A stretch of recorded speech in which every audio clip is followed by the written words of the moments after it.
Selamat pagi Bapak Ibu. Pertama-tama marilah kita panjatkan puji dan syukur kepada Tuhan Yang Maha Esa atas berkat dan rahmat-Nya kita dapat melakukan kegiatan seminar proposal ini. Perkenalkan, saya Teresia Herniamwati Zebua dengan NIM 17011144 Prodi Teknik Informatika. Di sini saya juga mau berterima kasih kepada dosen pembimbing saya, Ibu Pristi Riandari Mkom, atas waktunya dalam membimbing dan mengarahkan saya untuk proses penyusunan proposal skripsi saya ini, sehingga saya dapat mempresentasikan proposal skripsi saya ini yang berjudul Implementasi Data Mining dengan Algoritma C45 untuk menentukan strategi marketing produk home industry. Baik, kita masuk ke bab 1 pendahuluan. Hal yang melatar belakangi penulis mengangkat topik ini dikarenakan pada saat ini pandemi COVID-19 yang masuk ke Indonesia sejak tahun 2020 yang dikutip pada halaman Kompas 11 Mei 2020 membuat pola kehidupan masyarakat semakin berubah, termasuk dalam hal kebutuhan terhadap teknologi, di mana salah satunya yaitu bidang usaha kecil menengah atau UKM. Home industry merupakan UKM yang memproduksi makanan berupa kue kering. Pada home industry ini memiliki jenis kue kering 10, di mana dari ke-10 jenis kue kering ini tidak semua laku oleh konsumen. Nah, sehingga home industry perlu membuat sebuah strategi marketing terhadap hasil produk kue kering yang kurang laku tersebut, sehingga nantinya diharapkan dapat mengklasifikasikan indikator yang paling mempengaruhi konsumen dalam membeli produk home industry, serta memberikan informasi tentang bagaimana melakukan strategi marketing yang akan dilakukan. Baik, adapun yang menjadi rumusan masalah pada penelitian ini yaitu yang pertama, bagaimana mengklasifikasikan indikator yang paling mempengaruhi konsumen pada hasil produk home industry. Yang kedua, bagaimana menerapkan algoritma C45 dalam menentukan strategi marketing pada hasil produk home industry. Kemudian, bagaimana merancang sebuah sistem dalam menentukan strategi marketing pada hasil produk home industry dengan algoritma C45. Selanjutnya, adapun yang menjadi batasan masalah pada penelitian ini yaitu yang pertama, adanya algoritma yang digunakan untuk menentukan C45 strategi marketing. Pada algoritma yang digunakan untuk menentukan strategi marketing pada hasil produk home industry adalah algoritma C45. Kemudian data kriteria, subkriteria yang digunakan dalam penentuan strategi marketing ini didapatkan dari teknik pembagian kuesioner. Selanjutnya, pada hasil produk home industry dengan algoritma C45 ini dibangun dengan menggunakan bahasa pemrograman berbasis web dan database MySQL. Kemudian, adapun yang menjadi tujuan penelitian ini adalah yang pertama, mengklasifikasikan indikator yang paling mempengaruhi konsumen pada produk home industry. Selanjutnya, menerapkan algoritma C45 dalam menentukan strategi marketing penjualan kue kering hasil produk home industry. Dan terakhir, untuk tujuan penelitian ini adalah merancang sebuah sistem dalam menentukan strategi marketing pada hasil produk home industry dengan algoritma C45. Selanjutnya, adapun yang menjadi manfaat penelitian, yaitu menambah wawasan penulis dalam menerapkan algoritma C45 untuk menentukan strategi marketing produk home industry. Selanjutnya, sebagai alternatif dalam menentukan strategi marketing pada produk home industry dan dapat dijadikan sebagai sumber referensi bagi penelitian selanjutnya dalam mengimplementasikan algoritma C45 ini. Dan terakhir, memberikan pengetahuan dalam menentukan strategi marketing pada hasil produk home industry. Baik, kita masuk ke bab 2 landasan teori. HDD adalah kegiatan yang meliputi pengumpulan, pemakaian data historis untuk menentukan keteraturan, pola atau hubungan dalam set data berukuran besar yang dikutip dalam Lumban Toruan 2015. Di samping kita dapat melihat tahap-tahap proses HDD yaitu adanya data, database-nya, kemudian proses selection, kemudian ada proses pre-processing yaitu cleaning, selanjutnya data mining, dan evaluation dan presentation.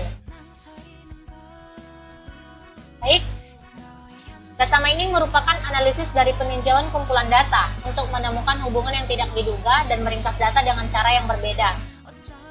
Dengan sebelumnya yang dapat dipahami dan bermanfaat bagi pemilik data. Dikutip dari jurnal Susarwenda tahun 2018.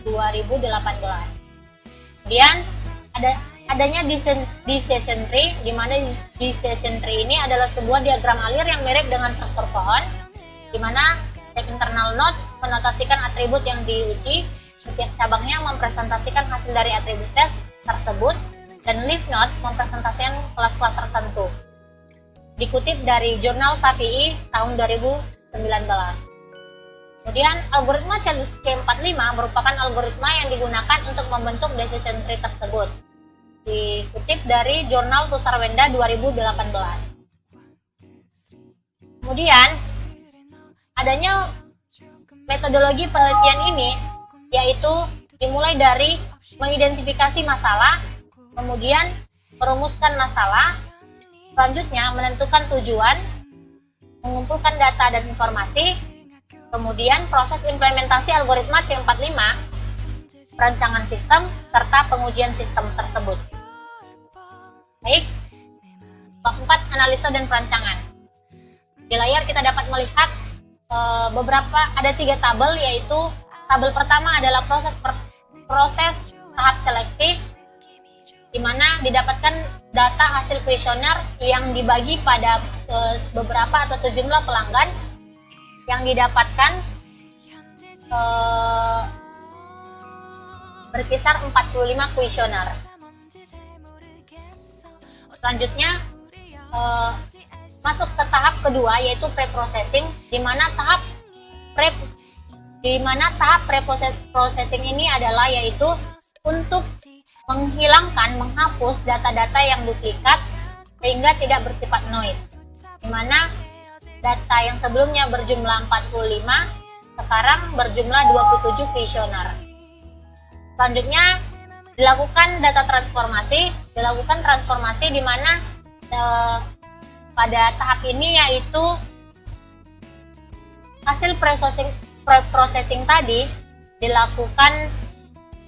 diterapkan berdasarkan penilaian-penilaian yang telah dilakukan penulis, seperti untuk untuk tinggi, cukup, rendah, dan sangat rendah ini adalah penilaian yang berkisar 1, 2, dan 3. Di mana 1 adalah sangat rendah, 2 adalah rendah, 3 adalah cukup, dan 4 adalah tinggi. Selanjutnya, setelah melewati 3 proses tersebut tadi, maka dilakukanlah proses klasifikasi dengan membentuk sebuah pohon keputusan sebagai outputnya. Dan syarat-syaratnya yaitu melakukan perhitungan terhadap atribut kemasan, harga, rasa, dan pelayanan.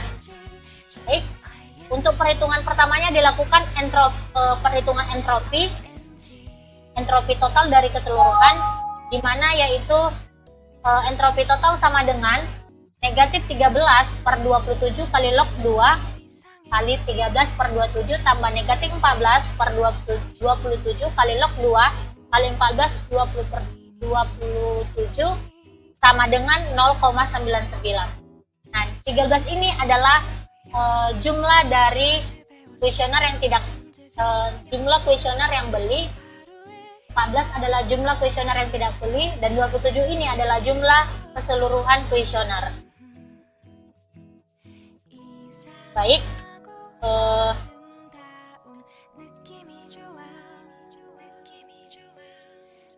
selanjutnya dilakukan perhitungan entropi tinggi, cukup, rendah, dan sangat rendah di setiap atributnya.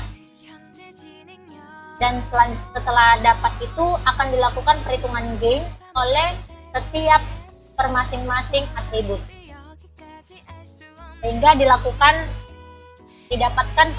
tabel perhitungan node 1, yaitu di mana info gain yang paling tinggi dari keempat atribut yang dihitung yaitu adalah didapatkan dari atribut kemasan dengan jumlah 1,85. Nah, untuk atribut yang lainnya dilakukan perhitungan entropi total dan gainnya lagi untuk menentukan node 2, 3, dan 4-nya. sehingga kita dapatkanlah pohon keputusan hasil perhitungan akhirnya, di mana yang menjadi atribut akarnya tadi adalah kemasan, yaitu node 1. Kemudian yang didapatkan hasil perhitungan node 2-nya adalah harga, ketiganya adalah rasa, dan node keempatnya adalah pelayanan. Sehingga didapatkan aturan atau rule yang terbentuk berdasarkan pohon keputusan yang ada di samping, yaitu if kemasan sama dengan tinggi dan keputusan sama dengan beli. Begitulah sampai untuk rule ke-13-nya, if kemasan sangat rendah dan rasa sangat rendah dan keputusan tidak beli. Nah, berdasarkan pernyataan di atas yang dapat disimpulkan, untuk produk yang kurang laku perlu memperhatikan atribut-atribut produk yang telah dijelaskan di atas, sehingga dapat dilakukan penentuan strategi marketing terhadap produk yang kurang laku tersebut. Baik, demikianlah hasil presentasi saya. Lebih dan kurangnya saya mohon maaf. Terima kasih. Selamat pagi Bapak Ibu.